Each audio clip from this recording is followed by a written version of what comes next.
안녕하세요. 돈을 부는 TV의 차길재입니다.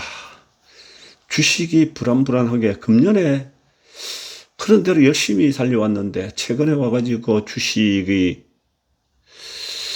순식간에 알게 모르게 한 20, 30%씩 빠졌지 않습니까? 그렇기 때문에 아마 대부분 사람들이 한 20, 30% 정도 손실을 받지 않을까 이런 생각이 듭니다. 계좌에서 축이 났죠.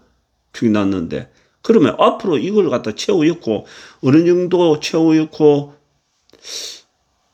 손을 떼야 되는데 아마 이걸 지켜낼 수 있을까 하는 생각 불안하기도 하고 그렇지 않습니까? 그렇기 때문에 아마 여러분들도 참 이게 불안하시리라 이런 생각이 듭니다. 그리고 이게 들려오는 소문에 미국이 하반기에 상당히 안 좋다 이런 이야기를 많이 합니다. 뭐 각종 유튜브에서도 그런 나오고 또 실질적으로 신문이라든지 매스컴에서도 역시 미국이 하반기에 금융위기 침체를 벗어나가지고 지나가지고 상당히 안 좋은 쪽으로 얘기를 합니다. 미국이 일단 안 좋다 이런 얘기합니다. 그리고 중국 또한 상당히 안 좋다 이런 얘기를 하거든요.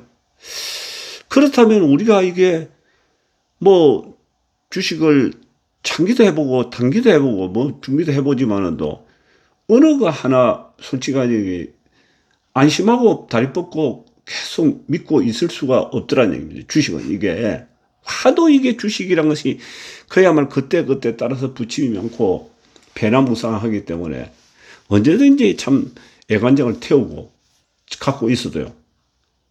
항상 올라갈 수가 없지 않습니까? 그렇기 때문에 이게 참, 믿음이 뭐, 이 100% 이렇게 가져갈 수가 없는 게 이게 주식의 현실입니다. 주식 투자의 현실이기 때문에.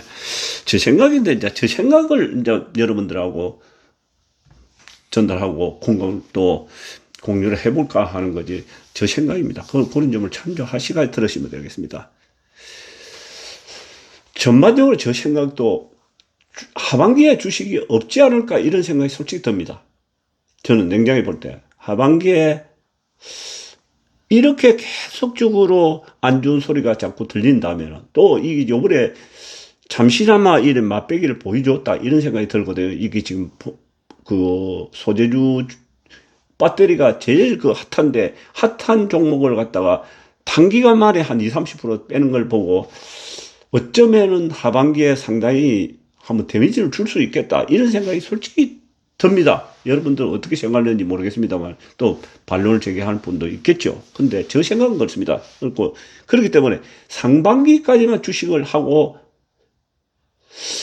한 8, 90%는 돈을 빼버리는 게 낫다 이런 생각이 듭니다. 한 10% 내지 20%만 남겨놓고 단타 위주로 조금 하는 거 재미로 감각을 익히기 위해서 하는 것이지 이 주식을 계속 들고 간다는 거는 뭐 상당히 그거 속이 상할 수도 있고 스트레스입니다. 이 스트레스. 그렇기 때문에 차라리 주식가 무자식이 상팔 차놓고 안 가져가 있는 게 어떻게 보면 좀 마음이 편하고 또 심리적으로 살아가는데 도움이 되지 않을까 이런 생각이 듭니다. 그렇다면 주식을 그러면 요번에 이때 지금 20, 30% 빠졌기 때문에 아마 모르긴 해도 조만간 일정 부위는 올라간다고 나 보고 있습니다. 일정 부위 올라가는데 많이 올라가지 못합니다. 이 박스권이기 때문에 미국 장도 나스닥을 그 그래프를 봐도 그렇고 우리 장도 봐도 이 중기로 보면은 상방이 타마키가 있기 때문에 그렇게 또 에너지도 부족하고 이러기 때문에 주식이 그냥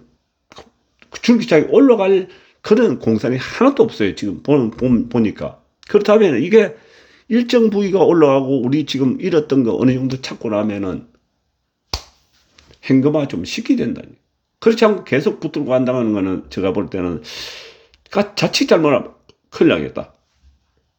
자, 주식에서 손실을 우리가 보든 또 덕을 보든 여기 이익을 많이 본 사람들은 너무 좋은 환경이고 그렇지 않고 여기 주식에서 물려갈 손실을 본 사람은 참 안타까운 일입니다. 안타까운 일인데 자, 하반기에 미국과 중국이 금융위기 비슷한 게 온다.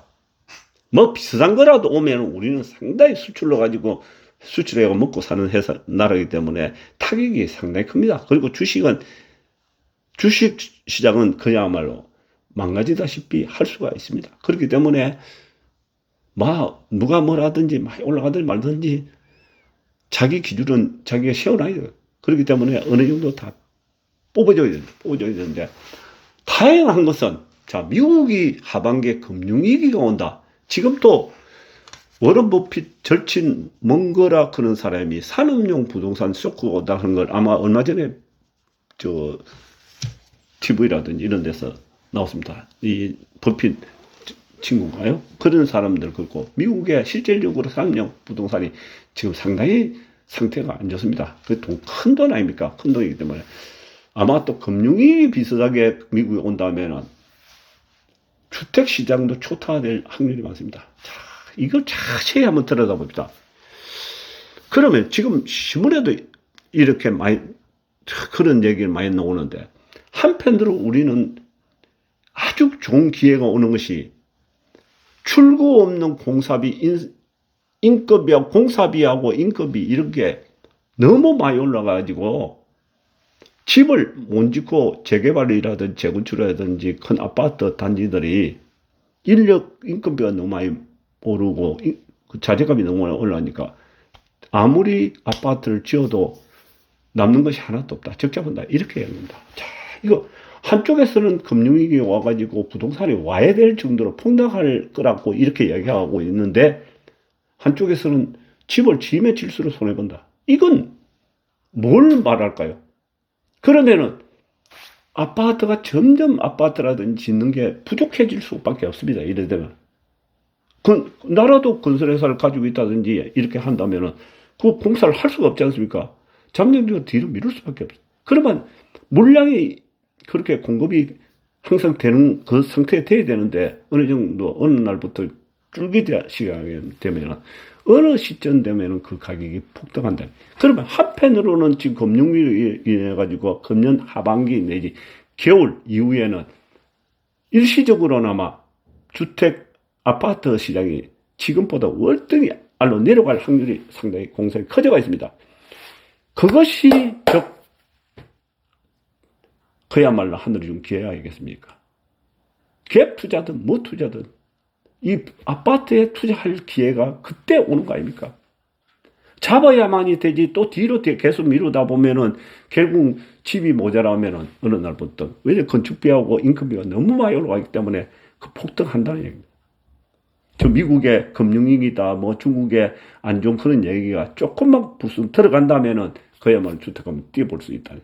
우리가 그 염려를 항상 주식으로 그냥 현상금리만 해나간다면 어느 정도 그 돈을 뽑아가지고 주식은 장기적으로 못 믿는다 그렇지 않습니까? 주식은 아무리 제가 이 주식을 좋게 보려고 해도 주식은 믿지를 못하겠습니다. 요번에 그거 뭐 5만 그거 작전 세력들 보지만은 작전 지금 맨날 여기서 튀고 저리 튀고 올라가는 주식들 자세히 들여다보면 작전 안 하는 주식이 없습니다. 솔직하게 까놓고 얘기지만은 엠바는 삼성전자라든지 뭐 큰 주식들 못할 뿐이지 그 외에 잔잔한 거 뭐 시가총액 몇천억 되는 거는 다 임자가 달라붙어가지고 작전 몰래 다 하고 있습니다. 하고 있기 때문에 그래서 그놈들이 어떻게 할지 몰라. 언제든지 그냥 폭락시킬 수도 있고 지네들 돈 뽑아가지고 튀을 수가 있다. 그렇기 때문에 주식은 믿지 못한다. 장기적으로 볼 때. 그래서 부자가 되는 길은요. 부자가 된 사람이 말이 교습갑니다. 그 사람 따라만 하면은 나도 어느 정도 부자가 될 수가 있다고 생각합니다. 그렇기 때문에 제가 볼 때는 주식을 어느 시점 되면 하반기에 안 좋다고 하니까 상반기 안쪽으로 어느 정도는 끝을 내야 된다. 이렇게 생각을 합니다. 하더라도 약 10% 아주 적은 돈만 하고 그 나머지 돈은 딱 뭉쳐가 있다가 부동산, 특히 아파트. 자, 여기서 부동산이라고 얘기 드렸는데요. 부동산 중에서도 여기 빌라라든지 타운하우스라든지 상가 분양이라든지 뭐 이런 거 절대로 지금 건드리면 그거는 부동산 투자 대상이 아닙니다. 빌라 같은 거. 지금 빌라라든지 그 오피스텔이라든지 상가라든지 지금 시대에는 절대로 그거 건드리면은 이미 다 뽑아먹은 돈 이 부동산이지 그거는 투자하는 대상이 아닙니다. 그리고 토지시장. 토지시장은 제가 늘 말씀드렸지만 책까지 쓰고 공부를 해봤는데요. 아파트가 먼저 올라가고 아파트가 끊기고 완전히 끊기고 난 다음에까지도 개인주택, 개인주택은 잘 안 떨어집니다. 그 끝자락에 가서 개인주택이 떨어지고, 그 다음에 토지가 떨어지고, 뭐, 창고부지가 떨어지고, 전원주택이 떨어지고, 그렇기 때문에 순서가 있거든요. 이 부동산 떨어지는 순서가 있기 때문에. 지금부터는요, 부동산 투자를 하는데, 오로지 아파트만 투자하는 것이지, 개인주택이라든지, 창고부지라든지, 임야라든지, 농지라든지, 전원주택, 이런 건 쳐다도 보면 안 됩니다. 지금은 사는 시기가 전혀 아니에요. 한 레벨의 금년 겨울에 예를 들자면은 부동산이 바닥을 친다면요. 바닥 근처에 온다면은 아파트가 오는 것이지 땅 이런 거는 토지는 한참 후에 온다는 얘기예요. 한참 후에. 아파트 이후에 한참 후에 오기 때문에 후행적으로 따라오기 때문에요. 그 이후에 한번 생각해 봐요. 이거는. 아파트 한번 해먹고 난 다음에 글로 그 돈을 뽑아가지고 글로 가도 충분히 되게 되어 있습니다. 시간적으로 보면요. 그렇기 때문에 혹시라도 마음속으로 오피스텔이라든지 빌라라든지 전원주택이라든지 뭐 타운하우스 이런 건 쳐다도 보죠. 지금은. 그런 거는 잡는 순간에 특히 상가 같은 거 분양받는 거 전다 임대료 얻어가지고 쓰다가 그냥 납품 주고 말해야 됩니다. 상가 같은 거 분양받으면 폐가 망쳐요. 지금은.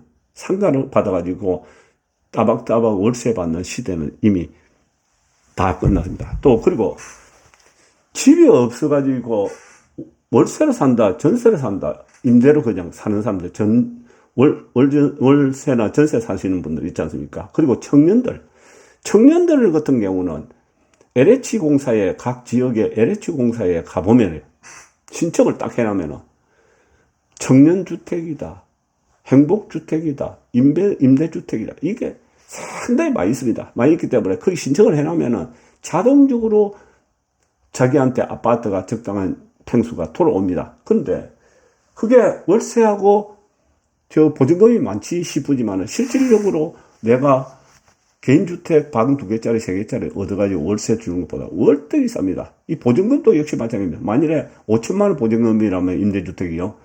저리로 2.2% 내지 1억 즉 아주 저리로 융자를 해줍니다. 그렇기 때문에 최종적으로 내가 투자하는 돈은 그 집에 20평짜리 임대아파트, 청년주택이나 행복주택 들어가도요. 1, 2천만 원 하면 그 집을 차지할 수 있다. 그걸 신청해가지고 그게 들어가는 게 아파트를 단독으로 이렇게 살다 보면은 일단 주거가 안정됐기 때문에 생활이 편합니다. 그렇기 때문에 마음이 그렇고 여유롭습니다. 훨씬 남의 집에 사는 것보다는 뭐 집 가지고 지금 임대 나오는 분들은 뭐 기분 나쁠 수 있지만도 그건 생각만 조금 달리 하면은요, LH공사에 지금 당장 없더라도 신청 딱 해놓으면 자기한테 가족이 많은 사람들은 우선순위로 넘어옵니다. 나이 많은 분들한테 넘어오기 때문에. 그 살면서 민영 아파트 좋은 거 인근에 딱 사고 싶은데 분양 같은 거 딱 놓으면 그 파도가 나오든지 아니면 사가지고 그 반납해 보고 차후에 나가면 된다. 나가기 전까지 행복주택이라든지 이런 데 사는 것이 월등히 낫다. 그 LH공사에 가면 다 있습니다. 그러니까 젊은 분들은 월세 많이 내고 뭐 임대료 사시지 말고 LH공사 문을 자꾸 두드리면 기회가 얼마나 그 각 지역마다 많습니다. 그리고 아파트는 또 어디다가 사느냐? 아파트는 굳이 강남 사고 그거 뭐 강남 상구 이런 거 필요 없습니다. 조금만 돌아서서 부도심권에 보면은 새 아파트, 오래된 아파트는 건드리지 마세요. 뭐 한다 하면서 재건축한다고 시일이 엄청 걸리고 또 사는데 불편하고 이러니까 최근에 지가지고 요즘 폭락하고 있는 아파트들이 많이 있습니다.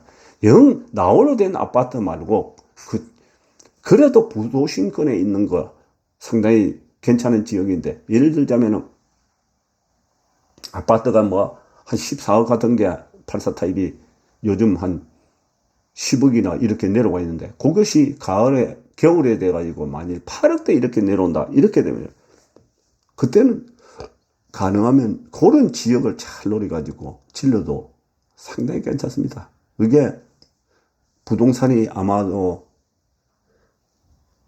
다음 대통령 선거 가까이 되면요. 상당히 기회가 옵니다.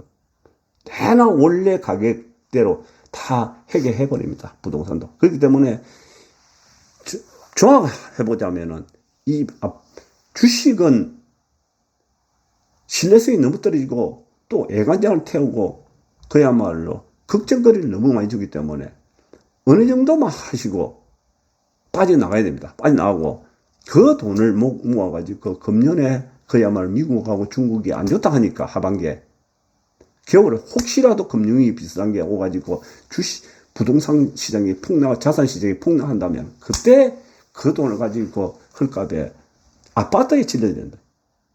부동산을 지르는데 특히 고인 아파트만 지른다. 그 외에 부동산은 절대 쳐다보지 말고 아마 그렇게 하시면은 어느 정도 부자의 대열로 가지 않을까 이런 생각이 듭니다. 뭐 저는 그렇게 해가지고 세상을 살아왔는데 역시 그런 대로 경제적인 자유를 누리며 살고 있지 않습니까? 그런 잔재주 크게 뭐 제조업을 하지 않고 투기를 하지 않고 해도 충분히 살 수 있더라고요. 그렇게 리듬을 타면서요. 제가 그 선배로서 전해주고 싶은 얘기는 그겁니다. 여러분 감사합니다.